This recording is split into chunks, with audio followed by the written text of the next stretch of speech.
Hi gorgeous, this is episode number 241 and we have the amazing Gino Wickman back on the show today. Hi, this is Gino Wickman. You are listening to Heart Sells Podcast with Christine Schlonsky. Enjoy. Well, I'm just pumped to have Gino Wickman back on the show today, and we had a really great conversation in the last episode about do you have what it takes?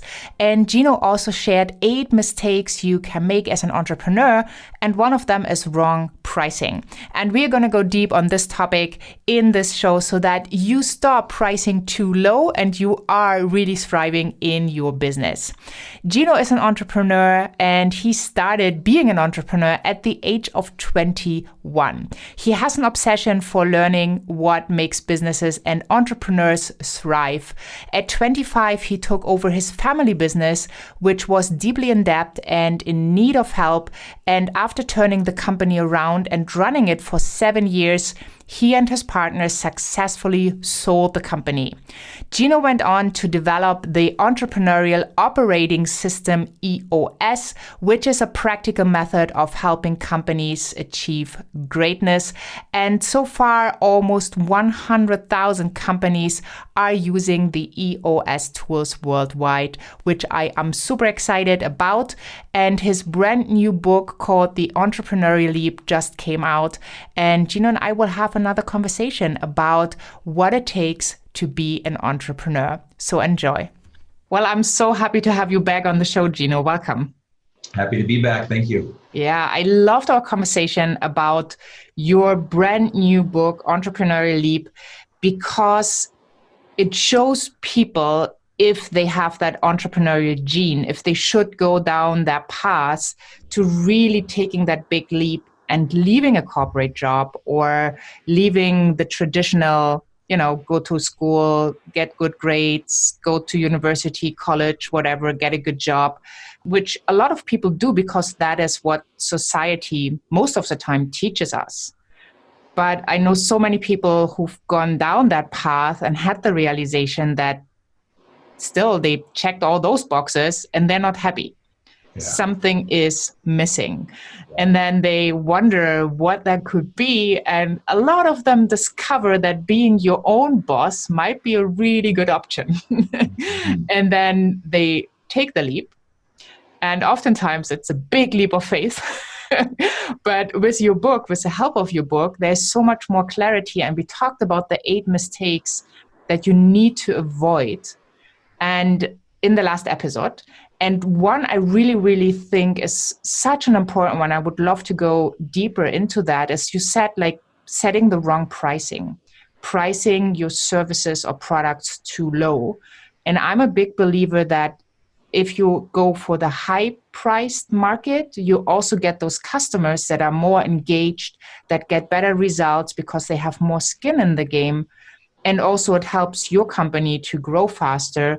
And with the money you have, you can do so many cool things that you can't do without it. So it helps both parties. What's your point of view and why do you think it's so important to charge more? Well, and I would suggest this, okay? Because we talked in the previous episode a little bit about the tool I created called My Biz Match, which helps an entrepreneur to decide the right business. And one of the criteria in deciding the right business for you is the type of entrepreneur you are and what you're drawn to in the way of, are you a high price, high quality, highest price in town, low volume kind of an entrepreneur, or are you low price, high volume, kind of an economic focused entrepreneur? And both work and both succeed amazingly, but you can't be both. You can't sell both the highest, most valuable price in town and the lowest. So the point is, I'm not necessarily saying, charge the most, because even if you're the low cost provider, it's the same rule of thumb that says, look at your pricing and you probably could raise your pricing, assuming what you're offering the world is valuable. And so what we talked about is the mistakes. And the mistake is whatever we're talking about, a product, a service, high-end, low-end, entrepreneurs have this classic mistake. And in my opinion, it stems from insecurity and a psychological disorder that you undervalue yourself. And so the point is, the price that you're thinking, you probably should charge more. And so that could be if you're selling a Lamborghini or a light bulb. So this isn't about go sell the most expensive thing. It's about you psychologically, classically, historically are probably going to underprice yourself. And it's literally the difference between going into business or staying in business and being out of business. And what I would offer as a resource to your listeners, there's an amazing TED Talk video by Casey Brown, C-A-S-E-Y, Casey Brown, who's the expert on pricing. And she goes right to the root of how to price, why you're underpricing, really, really powerful stuff. And as I shared in the previous in the previous episode, Dan Sullivan and his pricing strategy, which is pick the number that scares you the most and add 20%. So that's what it's about. And then one last little point is one of my early clients that I took through my EOS process, they were charging $95 an hour for their service. They had techs that provided a service. And I convinced them to raise their price to $99 an hour. They didn't lose one client. They didn't skip a beat, and they dropped 4% of their bottom line. And so 4% is the difference between a company surviving and not surviving. And so I just urge, your listener, when they take their leap, look at that pricing and charge what you are worth. Yeah. So why do you think people underprice so often? Because I see that over and over again, especially when I go through pricing strategies with my clients, they don't see it. Right. So what's your experience? What do you think is the biggest cause or reason that people put a wrong price tag on their services or products? Yeah, I think it's insecurity. I mean, at the root of it is fear, self-worth. They just don't feel they're worth it. And so let's do something as simple as when you have to sell you to somebody. Let's pretend you're selling a service and you're a consultant and whatever it is, you're going to go into somebody's house and help them organize their house. You can build an empire around that one simple strategy, but you go in there and you are the best. Let's pretend you're the best. Psychologically, human beings are a little screwed up, and you should be charging $100 an hour because you're the best in town, and you charge $40 an hour because you're afraid that they won't say yes. You don't feel you're worth it. Who are you to dare to charge $100 an hour? Well, listen, you're worth it. And I promise you there are people walking this earth that will pay you that. And so it's all psychological insecurity, fear-based. Yeah. Yeah. That's what my experience is too. And once you help them to see the value, it usually is pretty easy to change the price point. Exactly right. It starts with you got to believe it yourself, and then the words, my experience, they just come out. But yeah, you've got to convince your client that you're worth it. You got to educate them. Yeah. So why the number one mistake people make is really having that vision. So what does a vision include? Right? So many people say, I'm just going to create $1 million company, right? Because I don't know, maybe it's a cool thing. Maybe that's a magic number. Maybe that's a number where they see their dreams come true. What are the components of a vision, and why is that so important? Yeah, and so I referenced a tool in the previous interview, and it's called My Visionclarifier, free and downloadable from the website. It's in the book. And so the components are things like knowing your passion. First and foremost, as that entrepreneur taking the leap, you've got to know why you're doing this. You've got to know the dent that you want to put in the universe. You've got to know what you're passionate about, because you're going to get your ass kicked about 100 times over the next 10 years. And the only way you're going to pick yourself up is to know why the heck you're doing this. And so it's things like knowing your passion. It's things like knowing who your customer is and getting really clear on saying, this is the demographic, the geographic, and the psychographic of my ideal client. This is who they are and where they are and what they are, and getting really focused on that so that your selling message, the language you use, the colors you use in your marketing, where you market, you're directing everything at that particular individual. It's things like knowing your business's sweet spot. It's knowing exactly what it is that you're going to do, the service you're going to provide for that person. It's being able to say in a sentence, here's what I'm going to do for you. It's knowing exactly where you want to land 10 years from now. So 10 years from now, what is the number one overriding goal that you're going to work toward? It's having a clear picture just a few years out of what it's going to look like. I recommend 3 years. It's knowing what you've got to get done this year. It's knowing what you've got to get done in the next 90 days. And so it's things like that. And the My Visionclarifier takes that entrepreneur in the making through the process of answering those things. And is there also like a part, like really knowing how you would love your life to look like in general? That you actually build the business around it? Yeah, and that's all part of that, that 3 year. And so you want to put those elements in there. And here's the reality, so what I'm talking about, I urge you and get you to do in one page, okay? In one document, one page, all at a glance, short and sweet. You could literally turn that into a 100-page document. So all of a sudden there's this return on your time invested. And the more you put into that document, the less you're going to remember, less your people are going to remember. So I urge you to keep it simple. So you can certainly put aspects of your personal life in there, but here's the reality. If you're a true entrepreneur, you're going to have people, you're going to have employees. You may have 1,000 someday. With all due love and respect, they don't care about what your personal life looks like. So this document and this tool is all about your company that you're going to build. And it's making sure that your customers understand that vision, your employees understand that vision, your vendors and partners understand that vision. And so I would default to keeping it personal and keep it business and then keep your personal stuff on the side. But listen, you're the entrepreneur. You get to do whatever the heck you want to do. Yeah, so I would say like have two visions. One you share with everybody in the company, so you are going for the same goals, and then also have your own vision where everything fits in the whole picture. Like, how do you want to feel? What do you want to do as an entrepreneur once you achieved all of that, or to overcome obstacles? It's always a good reminder to know where you want to go personally.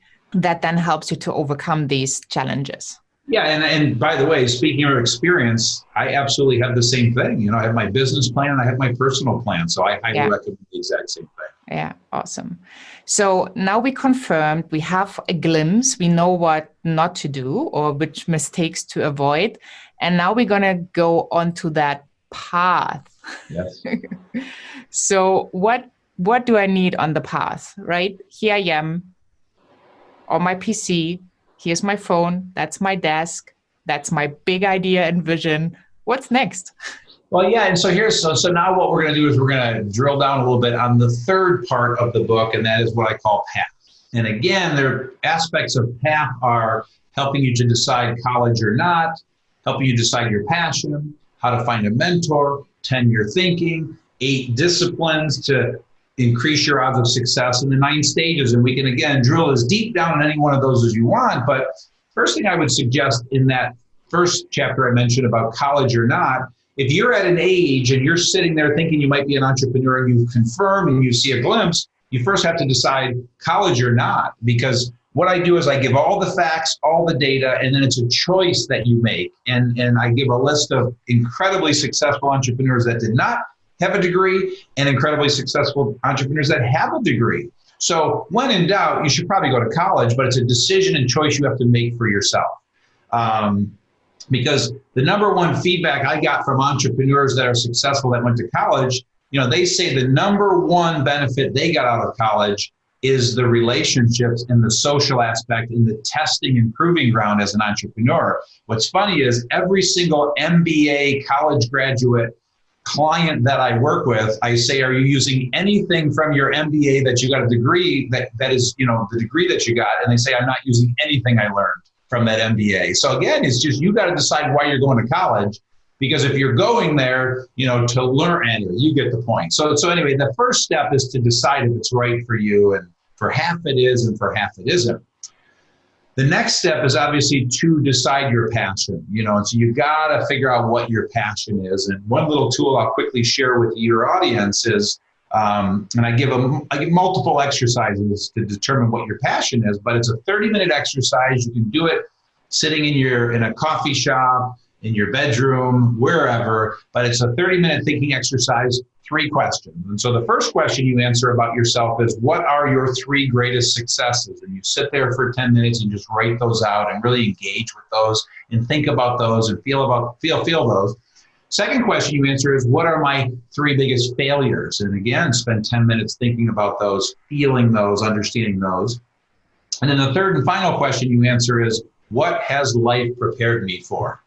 And you just think about that answer. And because the truth of the matter is, all of your experiences led you to something here. And in that, most people's passion stems from a wound or pain or a challenge in their life or a problem they've had to solve. And that's going to help lead you closer to figuring out that passion. And then the last one I'll talk about, and then you tell me how deep you want to go into the rest, is finding a mentor. And it's finding someone who's where you want to be. So once you do the My Biz Match and you have a sense of the industry you want to work toward and things like that, it's going to help you decide who's the right mentor for you, because it's somebody where you want to be. You reach out to them. You're going to have to find lots of them because you're going to hear some no's, and just ask them, will you be my mentor? And you just simply meet, have a first meeting, share your story, share your ambitions, have them share their stories, their insights, and if it feels really good, decide how to go forward with a format. And I spell all that out in an entire chapter on mentoring. Yeah, I would love to go into the mentor thinking and what you need, because I've seen, like, on my journey, like, starting to invest into myself, like, taking my money, not like the company's money or my parents' money, like my money, right? Hard-earned taxed money to say, well, I want to buy this course, or I want to go to this retreat, or I want to go to this seminar. That was a pretty big leap just from how the thinking shifted, starting to invest in a book for $10. That doesn't hurt that much than when you buy your first $2,000 course or a $20,000 mastermind or whatever it is. Like, I mean, there are steps in between. So yes, let's help people to see why this is important.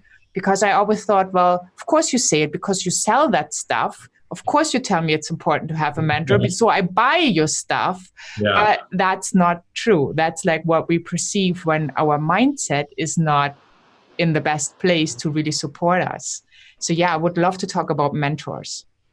Yeah, and so here's something that's really important. The final chapter of the book, is called A Lifetime of Growth, Learning, and Motivation. And I give all kinds of resources that most of which you pay for, and some things you're talking about. This chapter that you and I are talking about right now is having a pure mentor that is not charging you a penny and is spending time with you because they want to leave a legacy. They want to transfer their knowledge. And so if you'd like, we can certainly talk about both, but let's start with a pure mentor, because, I am what I am because I've had mentors my whole life. And my 2 biggest mentors in my life were my business mentor, a gentleman by the name of Sam Cupp, who built his businesses to over $100 million, and he took me under his wing and he taught me. And my second mentor was my father. And so what I would urge, first of all, is, you don't have to spend money to go find a mentor. And so first and foremost, I would urge you to think about somebody who's where you are. And like I said, reach out and ask. And you're going to hear some no's. These are very busy people. But when you find the right mentor, it's truly life-changing. Now, the other statistic I share is that, most successful entrepreneurs that I've worked with and interviewed and talked to have had entrepreneurs, but many have not. And so it's not like it's a death sentence if you don't have a mentor, but I would urge you to find one. They're out there. So that's free mentoring. And with that, what you owe that mentor is lots of feedback, practice what they're teaching you, express appreciation often. That's what fills them up. They just want to know that their legacy is going to live on and their knowledge is going to be transferred. The other little trick is, if you find a mentor who's where you want to be and it's hard to get their attention, go work for them for free for a year. Or a greatly diminished income. In other words, do what you can to surround yourself with that person. Now, on the other side, you're talking about, yes, I list a ton of resources in the book. Absolutely, you can become part of masterminds, invest in lots of training materials, go to seminars, certainly watch a lot of YouTube videos, things like that. But I'm talking about pure textbook, classic mentoring in that first example. Okay, so how Now I got the idea. How do I find a mentor? How do they? Starting with, I was taking a sip of water there. Sorry for the pause. I keep going back to this. Find somebody who's where you want to be. Okay. And so finding a mentor, please understand, audience that's listening, it's not easy. It's quite simple. It's just not easy. So you got to work at it. And knowing the value, it's worth the work. It might take you a year to find your mentor. And so think about somebody who's where you want to be and connect to them through your family, through your friends, whatever it takes. And by the way, it could be your uncle. It could be your parent. It could be your brother. So it's somebody 1 degree of separation from where you are. And so do the work. The other thing is call it to you. When you go to bed tonight and every night for the next year, say, bring me my mentor. And so whether that's you meditate, you pray, whatever your beliefs are, listen, when you put something out to the universe, it comes. And so ask for it every night. But do the work and you will find a mentor. And I would suggest to you, if you're not, you're probably not working at it hard enough. Yeah. Yeah, some people might say, well, there's no entrepreneurs in my family. We all work the classic path. We all have jobs. I don't even know where to start. I mean, I can Google on the internet, but I don't know what I read about them, if they have the level of success, if they are like a couple steps further along, so I can really learn from them and they would also dedicate their time.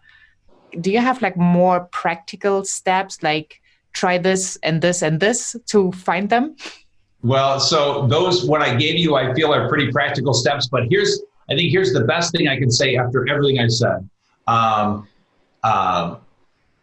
It's not a death sentence if you don't have a mentor. So be really careful that, oh my God, I don't have a mentor, because again, most have them. And when I say most, it's like 60% of the people I've interviewed and talked to, 40% didn't. So again, not a death sentence. And worst case scenario, if you can't find one because you just have absolutely no connection in the world to anyone, with all due love and respect, I find that hard to believe. If you work at it, you'll find it, but let's pretend you don't. Hunker down, spend a committed amount of time watching YouTube videos from successful, inspirational people. So go to YouTube, go watch TED Talks from people that are where you want to be. Find those, do the work. I promise you in 2 hours, you'll find 10 great videos. Hunker down and watch those videos because that's free education. That's a mentor teaching you, even though they don't know your first name. So there would be one more practical thing to throw at you. But it's this stuff we're talking about is hard work. And if you don't have these 6 essential traits and you don't have the drive to do the hard work, please go get a real job. There's no shame in that. The world needs police officers, firemen, teachers, nurses, electricians. The world needs, we're talking about the 4% here. The other 96% of the jobs are desperately needed. So everybody's not, doesn't have what it takes to be an entrepreneur, and it's not all it's cracked up to be. Yeah, totally agree. So that's the past. So now I got a mentor. I don't have a mentor, but I'm totally inspired. I'm filled up. I'm ready to go. What else could happen on that path or maybe even a better question would be, when the challenges come up, like not the tiny ones that I can handle, but maybe something that kind of throws me off my feet because I have not experienced it. I don't have any reference points to go through to, like, what can you do? Like, how do you handle the situation besides stopping for a moment, taking a deep breath and trying to think? Yeah, and so you're asking the perfect question, because these last set of chapters in this third part of the book Path, this is all, it's not entirely linear, but I love what you're saying, because now we covered those first 3. Now it's time to move forward. And so this next chapter I call Take Action, but Be Patient. And so the power of 10-year thinking. And so the next thing I urge and ask everyone listening that's about to move in this direction, be patient. 10-year thinking was transformational for me. I learned it 17 years ago. And if you can grasp and apply 10-year thinking to your life, time slows down, you make better decisions. But remember, it's take action and be patient. And so you guys do a bunch of stuff right now, but just know you can accomplish anything in 10 years. And so if you're sitting there as a 17-year-old, it's okay to say, when I'm 27, I'm going to take my entrepreneurial leap. It doesn't mean you have to take your entrepreneurial leap tomorrow. Some will. Some 17-year-olds would take their entrepreneurial leap tomorrow and have a $2 million company a year from now. But I will tell you, that's 1 in a million. Stop thinking like that. It takes 20 years to become an overnight success. And so for most of us, it takes us 20 years. And so if you'll just say, at 27, or if you're sitting there and you're 50 years old, just say at 60 years old, I'm going to have this great $3 million business. You'll make better decisions. You'll actually get there faster. So my advice at this point is to just now take action, but be really patient. You will get there. Just do these things that you and I are talking about right now. And then from there, that takes us right into the 8 disciplines and the 9 stages. And we can certainly, again, like we did with the previous, I can give you a lightning fast overview of those 8 disciplines, of those 9 stages, and we can drill down on anything that jumps out at you. But again, I'm going to follow your lead. Where would you like to go next? Yeah, let's go to the stages. And just one thing you mentioned, which I really like because it's often overlooked, or there's a belief system in our way. You just said when you're 50, you can have that at 60, the $3 million company, if you wanted to. And so age doesn't really play a role in this whole game, right? Not at all. And it's funny. I have a friend who has a podcast called Living Beyond 120. So living beyond 120 years old. And the truth of the matter is, in the next 10, 20 years, we're all going to be living past 100. There's so many breakthroughs. If you choose to, you will probably live well past 100. And so an incredible doctor, Dr. Jeff Gladden, and I'm going to be doing his podcast, and we're going to have this great conversation, because I will admit, I have biases going into this, because, man, when you turn 50, 60, 70, 80, do you really have the energy to be an entrepreneur and take a leap? But then as I thought about it more and more, it is so realistic, and you probably have a chance of being a more successful entrepreneur because you come at it in such a mature way. So long story short, the age is irrelevant. And so if you're sitting there at 60 years old and you realize either you just retired or you're sick of this corporate gig or whatever it is, you can absolutely take your entrepreneurial leap. There's no question in my mind. Yeah, I love that confirmation. I have a couple clients. One is starting to build her coaching business with 55. And then one is building an amazing healer business with 67, I believe.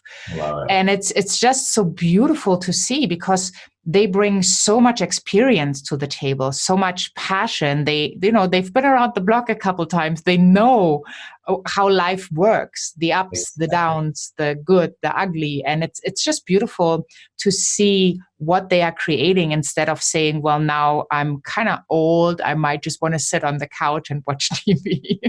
Yeah, it's great. And there's I wish I could give you specifics, but leading up to this podcast and this conversation about living beyond 120, there's a story I heard about a 72-year-old that took an entrepreneurial leap. And when I get the story, I just kind of throw it in a file and forget about it until I get closer. I think the podcast is in a couple months or something. So I wish I could give you the specific, but there's, that's a story of a 72-year-old that took their entrepreneurial leap. So please, anyone listening, that's over 40, over 50, my God, and you got a lot of life left. And so again, that 10-year thinking, you can accomplish anything in 10 years.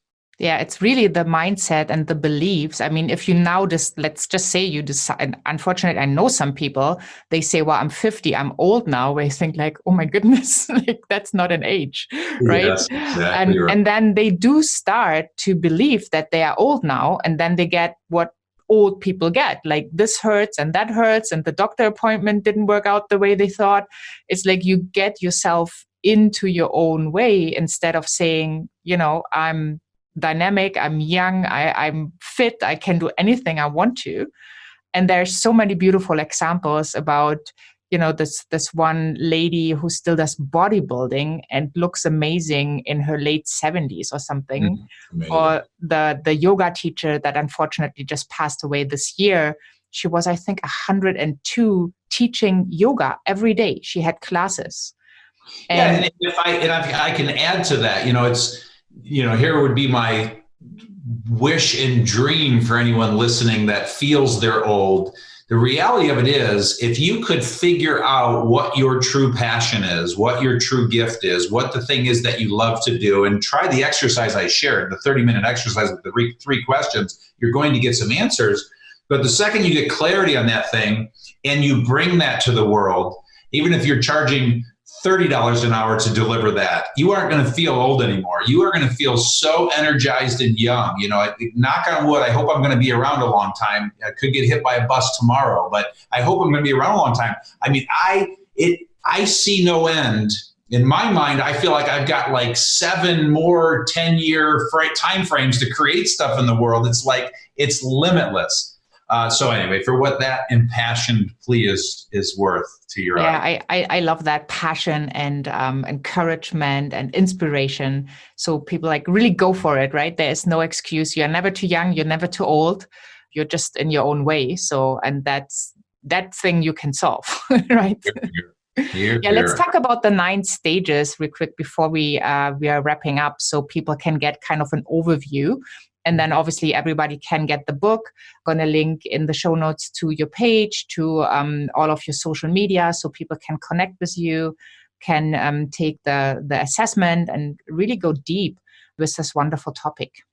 Fantastic. Well, again, same drill. I'll just move through all 9 as fast as I can, give you a quick description. And if there's anything you want to drill down on, we can. And so I call these the 9 stages of building your business. And I try to make them as linear as possible, but unfortunately it's not linear. You know, being an entrepreneur isn't a process. It's something you are, and then you just figure it out. Every time you get your butt kicked, you make another course correction, and 10 or 20 years from now, you emerge an entrepreneur. But here's the best I can describe it in a linear fashion. Stage 1 is generating cash, what you have to know as an entrepreneur. And so there you are listening, you realize and confirm you're an entrepreneur, you've got a glimpse, you know the business you want to start, you start that business. The second you start it, the only thing to be obsessing about is generating cash. Just focus on selling 1. And when you sell 1 and generate $1, sell 2. And then 5, and then 10, and then 1,000. You've got to generate cash. Generate cash. Number 2 is hiring an integrator. And what's important here is you're going to decide to hire your integrator on day 1 or day 6,032 10 years from now. But if you are someone who possesses these 6 essential traits, you are a visionary entrepreneur, and every visionary entrepreneur needs to be counterbalanced with an integrator. And so that's someone who runs the day-to-day for you while you grow the organization to the next level. I wrote a book around this called Rocket Fuel, A Powerful Discovery. Every one of our clients are visionaries, and most of them have integrators, and that's the reason they went to the next level. And again, this is all spelled out in the book. Number 3 is discovering your core values. And so I urge and ask as early as possible, and this is all part of that vision tool, but you got to figure out what are the 3 to 7 core values at your core. Who are you? So that as you bring people into your organization, you got to bring people in that align with you from a core value standpoint. We all have different core values. You want alignment there. Number 4 is holding yourself accountable. And so what you've got to do as soon as possible, hold yourself accountable. And what I suggest here is simple discipline. Know your 3 numbers. Every week, what are the 3 numbers you need to generate to know that you're going to achieve your vision, achieve your plan, achieve your goals this year? And if you want to take it to another level of accountability, once you know your 3 numbers, tell your significant other what those 3 numbers are, because if you really want to put your money where your mouth is, they're not going to let you forget because they're depending on you to build this business. Number 5 is communicating frequently with your employees. And we talked about this. It's keeping the circles connected. Meet with them weekly, meet with them quarterly, be open and honest in your communication, give feedback regularly. Number 6, have a plan B, C, and D. So what's important to know going into this is your first plan is going to fail. Of all the entrepreneurs I interviewed for this, 90%, they had to throw out plan A and go to plan B. And you're probably going to throw out plan B and go to plan C. So that all that says is be ready, just be aware and know that plan A is not going to be the final product. Number 7, stage 7 is staying in your personal sweet spot. This is this thing we've been talking about this whole conversation. You got to know who you are. You got to know thyself. You got to know your genetic encoding. You got to know your skill set and stay in that. And as you grow the business and you continue to add people, make sure you're hiring people that you're pushing things off to them that you don't like to do. So if you're not great at finance, the next hire needs to be a finance person. If you're not great at operations, that needs to be the next hire. If you're not great at sales, if you're not great at marketing, you got to hire people that support those weaknesses of yours so you're keeping yourself and your strengths continue to grow to the next level. Otherwise, you're going to be miserable doing a bunch of stuff that are not in your sweet spot. Stage 8 is preventing your business from getting away from you. And this is where you got to stay true to your core, know your sweet spot. And so what will happen is the more successful you become, you're going to get distracted by a whole bunch of shiny stuff that is not in your sweet spot. And what the demise of many companies is you're trying to do too much, be too many things to too many people. And stage 9 is capitalizing on coaching, training, and mentoring, right back to what we were talking about. You've got to stay educated. And, you talked about $20,000 masterminds. I personally spend a lot of money on training, on mastermind, on coaching, and I've spent enough money in the last 30 years to get an MBA 5 times over. So while I didn't go to college, I spend a tremendous amount of money educating myself. And it works out to be about 5% of my income for what that's worth. You got to spend money. You got to get yourself coached, trained, mentoring. And then I offer a bunch of resources for doing that. But again, lots of free resources too. If you can't afford it, YouTube, TED Talks, there's so much, all these podcasts, your podcasts, there's so many resources out there. And so those are the 9 stages. Well, thank you so much. Yeah, I think there's always, if you want to find a way, you find a way, right? And that's part of the entrepreneurial journey. Like if you can't even start there, then you're definitely not cut out to be an entrepreneur. Here.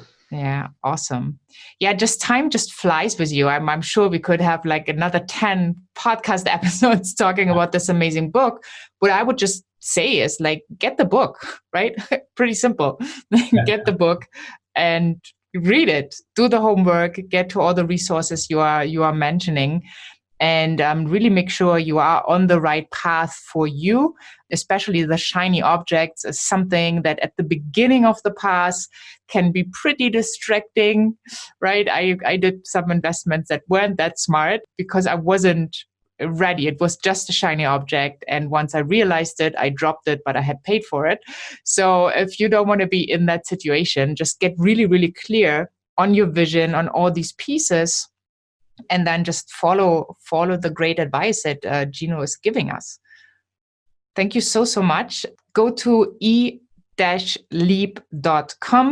And all the links to Gino are in the show notes, and the link to the book is in the resource section as well. And what do you want to leave us with today? Well, I just, I don't know that I feel like I've given it all and I've left it all on the table for you. So, as I mentioned in the previous episode, please be honest with yourself. And I can't say that enough, because if this entrepreneurial journey is not for you, it's not worth the sheer hell of taking the leap. And but assuming you are, and let's hope that you are, because that's what this content is all about, is I wish you tremendous success. I urge you to do the 10-year thinking. That's the best thing you can do for yourself to calm yourself on this wild and crazy journey.